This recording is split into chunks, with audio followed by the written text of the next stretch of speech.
Assalamualaikum dear students. We are discussing questions of Rustum and Sohrab, a story. Let us discuss the rest part of our exercises, language work. Today we shall discuss language work. A part, look at the pair of sentences. हम इन sentences की तरफ देखेंगे, पहले समझने की कोशिश करेंगे. First ये जो A sentence, Rustum should be killed, Rustum को मारा जाना चाहिए. B, only then can our armies dream of victory, तभी हमारी फौज जीत की सोच सकती है. ठीक. These two sentences can be combined into one using unless.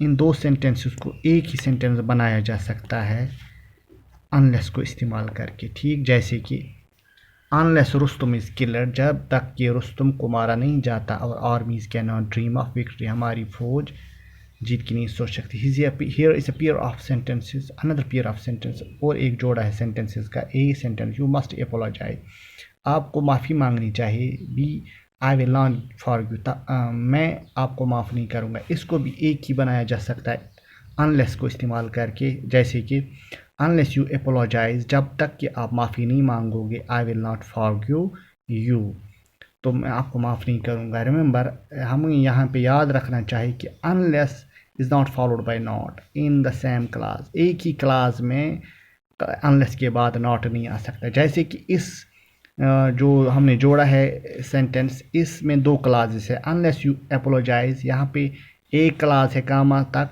I will not forgive ये दूसरा क्लास है. और हमें याद रखना चाहिए कि अनलेस इस क्लास में अनलेस के बाद नॉट नहीं आ सकता. हाँ, दूसरे में ज़रूर आ सकता है, मगर इस वाले में नहीं आ सकता है जिस क्लास में अनलेस मौजूद हो.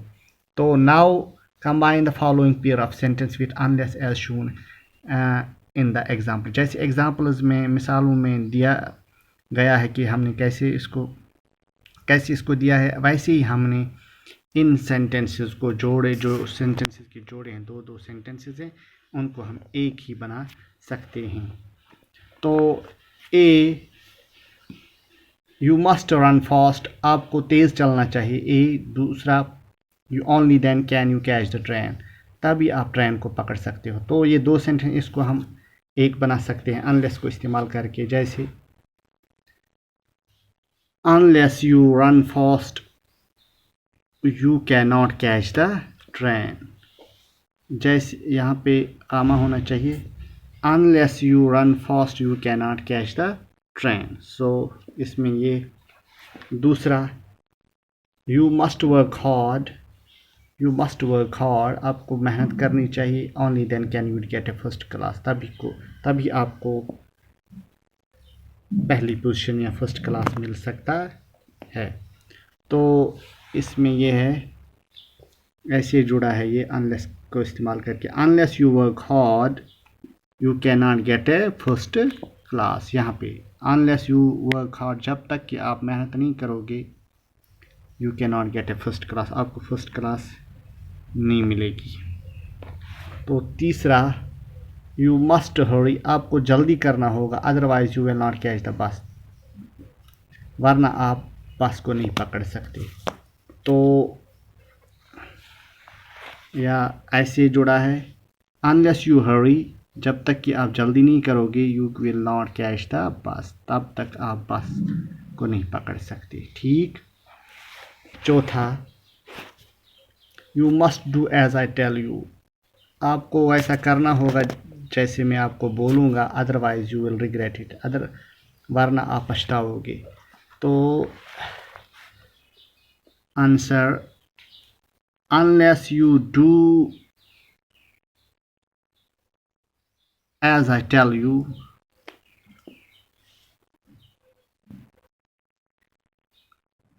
unless you as I tell you as, so unless you do as I tell you, you will not regret it. ठीक. जब तक कि आप वैसा नहीं करोगे जैसे मैं बोलूँगा, आप पछताओगे नहीं. ठीक.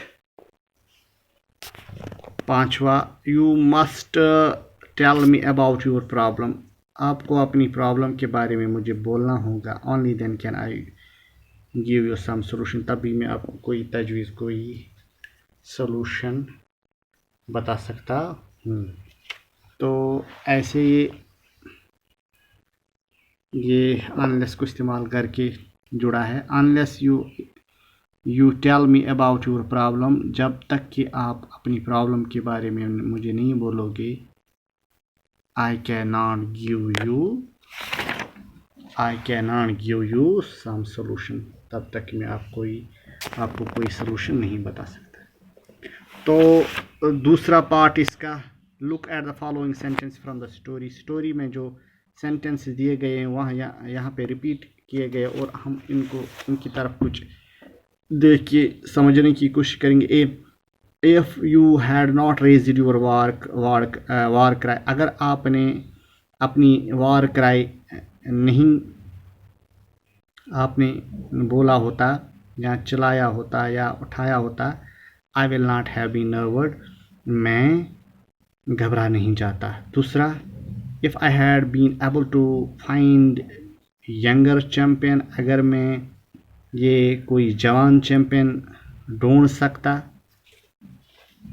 आई would have not been called you away from your aged father, तब मैं आपको नहीं बुलाता इतनी दूर से अपने बाप को छोड़ के। तो हमने कॉलम ए को कॉलम बी के साथ मिलाना होगा और मीनिंगफुल सेंटेंसेस बनाने होंगे।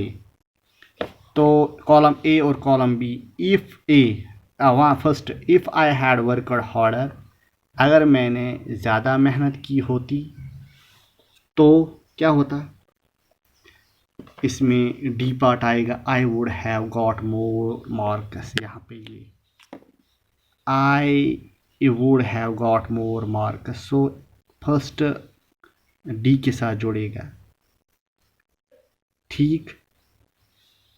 दूसरा, if the driver in front had not stopped so suddenly, अगर जो ड्राइवर है, गाड़ी को चलाने वाला, जो अगले वाली गाड़ी का अचानक रुका नहीं होता, तो क्या लगेगा इसमें, एफ पार्ट लगेगा, the accident would have not happened, तो ये हादसा नहीं हुआ होता, ठीक।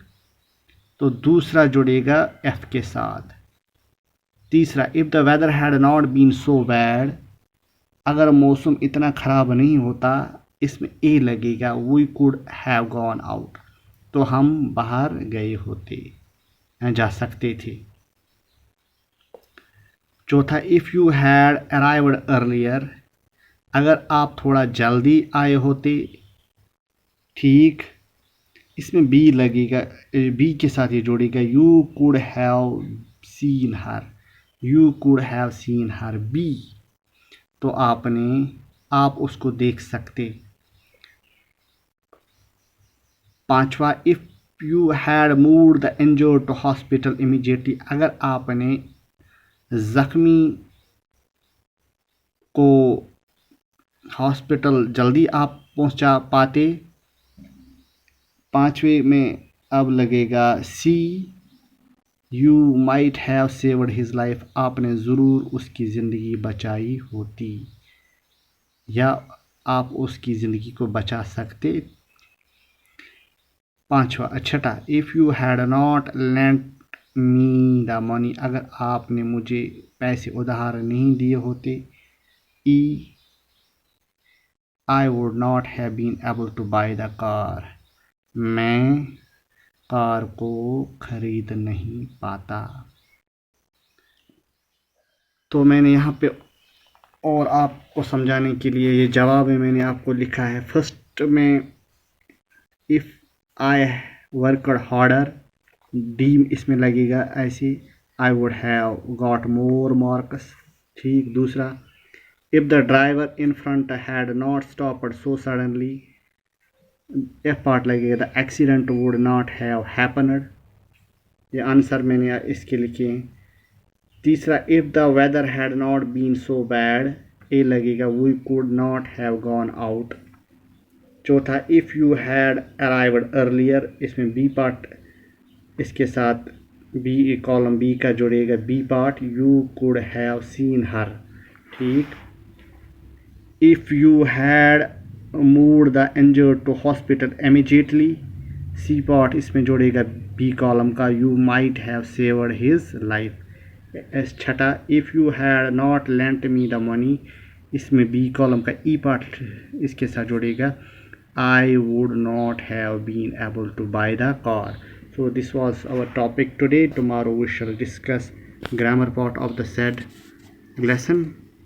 I shall take leave of you now. Till then, Assalamu alaikum.